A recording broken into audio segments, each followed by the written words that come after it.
Good morning everyone and welcome back to my channel. So আজকে আমি ভাবছি যে তোমাদের সাথে একটা নেল আর্ট শেয়ার করা যাক, যেটা হচ্ছে না রিয়েল ফ্লাওয়ার। তো আমার বাড়িতে রঙন ফুল মানে ফুটেছে আর কি গাছে। তোমরা তো জানোই যে আমাদের টবে রঙন ফুল আছে, নয়নতারাও আছে। তো আমি নয়নতারাতে মানে এই টেস্টিংটা করব না, আমি রঙন ফ্লাওয়ার দিয়েই করবো যে নেল আর্টটা আদৌ হয় কিনা। আমি অনেককে দেখেছি যে রিয়েল প্যাটেলসগুলোকে ভালো করে ছোটো ছোটো ছিঁড়ে তারপর জিনিসটা করে আর কি নেল আর্টটা করে। তো আমি ভাবছি সেটাই তোমাদের করে দেখাবো। তো আমি ফুলটা ছিঁড়বো না, ছোটো ছোটো ফুল তো আমি ওটাকেই সুন্দর করে আমি বসানোর চেষ্টা করব।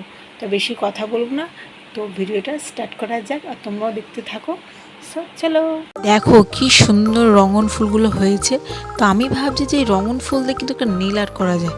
তো একটু চেষ্টা করে দেখি না, অনেকে তো ফ্লাওয়ারের প্যাটেলস দিয়ে করে। সো যদি রঙন ফুলের প্যাটেলস দিয়ে করা যায় সেটা কেমন লাগবে দেখতে। তো আমি প্যাটেলসগুলোকে ছোটো ছোটো করবো না। তো এই যে নিয়ে এসেছি 3টে ফুল আমি গাছ থেকে তুলে।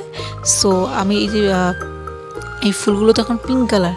এখন আমি জানি না যে নেল পলিশ ইউজ করলে কেমন কালার হবে। যাই হোক, আমি ব্ল্যাক নেল পলিশ দিয়ে করছি।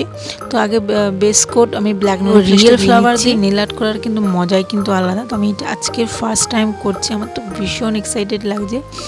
তো আমার নেল পলিশটা একটু হালকা হালকা যখন শুকিয়ে গেছে, দেন তারপর কিন্তু আমি এই ফুল দুটোকে চেপে চেপে আঙুলের সাথে বসিয়ে দিলাম। কিন্তু এইভাবে তো বেশিক্ষণ থাকবে না, উড়ে যাবে। তো কী করবো, তো আমি এখানে একটা বেস কালার মানে বেস কোট দিয়ে দিচ্ছি। আমার কাছে টপ কোটটা ছিল না, শুকিয়ে গেছে, তাই বেস কোটটা দিয়েছি।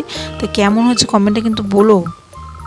তো বেস কোট বা টপ কোট যাই দাও না কেন, এটা দেওয়ার পরে কিন্তু ফুলটা কোনোভাবে উঠছে না, ভালো করে ড্রাইও হয়ে গেছে। তো তোমরা নেল আর্ট ট্রাই করো, ভালো লাগে লাইক করো, শেয়ার করো, সাবস্ক্রাইব করো। So by.